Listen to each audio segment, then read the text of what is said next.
title shot in your career? I'm extremely excited. I mean, been inactive, but for me it's been something to where I haven't been under the bright lights, but I've been pretty active. Minus the injuries, I've been able to do what I can, and then just, behind the scenes when Tisha went into camp, I was able to be one of her training partners, and then it's been something for me with these last 18 months off to where mentally I was still going. Mentally I was visualizing doing something, or I was just being a coach to Tisha. We know you've been an underdog your whole career, so it's nothing new for you. How do you stack up with Amanda, and does it give you more inspiration to be on her home soil, to be like the ultimate underdog in the whole situation? I don't really care about being the underdog. Like you said, it's been like that my entire career, and one day, it's just May 12th, it's going to speak for itself. So for me, it's just, go in there, continue to focus on me and do what I do. You feel you have to fetch her corny because she went Father Valentina and she thinks he has a gas tank. She thinks she has a gas tank coming from sea level. I'm coming from high altitude, and I think that's been a strength for me my entire career.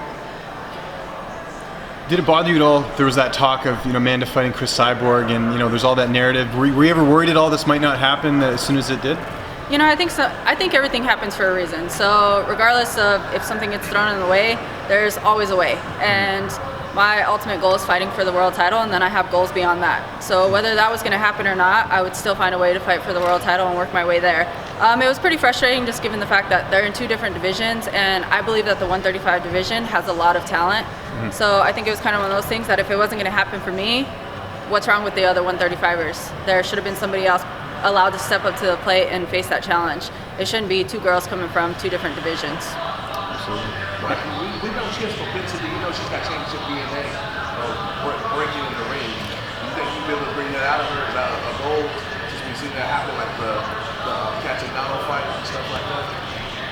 I think everybody can break. Nobody's invincible. And just the fact, I think that Amanda's going to be surprised come May. I have a lot to bring to the octagon, and just with this long layoff, there's just my drive, my hunger, and my passion is on a whole new level. Amanda's wins, her last couple wins have been either a finish early or a close decision win. Is there any more urgency to go for that finish with the fact that she has taken the last couple fights on the judges' scorecards? It's always urgency. I mean, it doesn't extremely sound fun to fight 25 minutes. Yeah. If it goes 25 minutes, it goes 25 minutes. But my ultimate goal is to go in there, focus on what I'm doing, and at the end of the day, come out with my hand raised.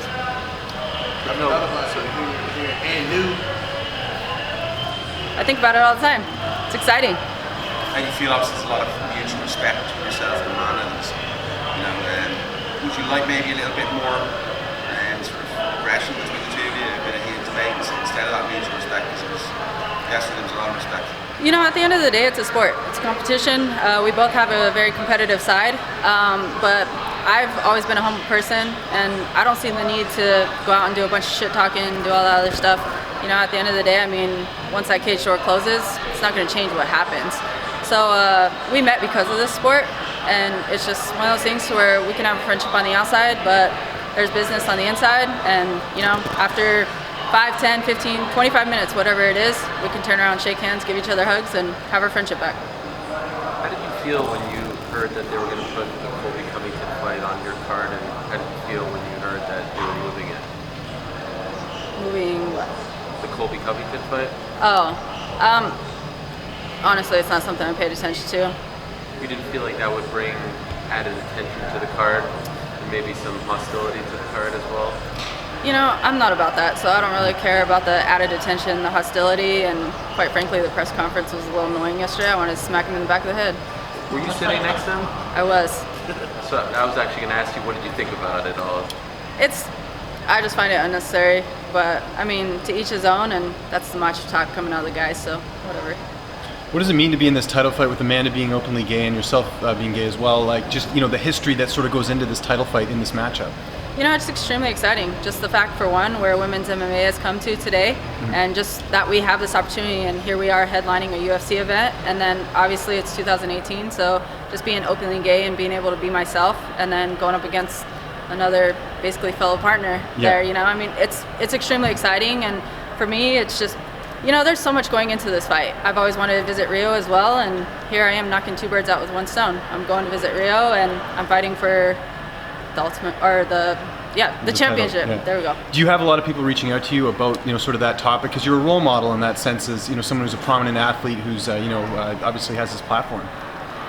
I get lots of things all the time with whatever it comes from, whether it's just the sport in general, whether it's needing advice. And so the fact of just having this opportunity, I think it inspires a lot of people. And, you know, a lot of people think that I sit here and I inspire them, but just the reactions that I get back to everything, while I'm just simply chasing my passion, it inspires me to be even better. Is that something you're used to now, just having people, you know, reach out to you and maybe ask for advice or things like that? Like, is that something you're getting more comfortable with? I've always been comfortable with it. I actually coach high school gymnastics, so it's kind of one of those things to where I've always given advice, I've always done things, and then for some reason, I'm like the rock of my family and my friends. A lot of people said that I should have took counseling up as my profession because I give great advice, and I don't know. So I know you and Tisha like to hunt. Did you get any hunting in while you were off with the injury? I know when she was fighting on 218, you guys got a little bit of that. Some hunting. Yeah. I love hunting. I haven't broke Tisha into that yet.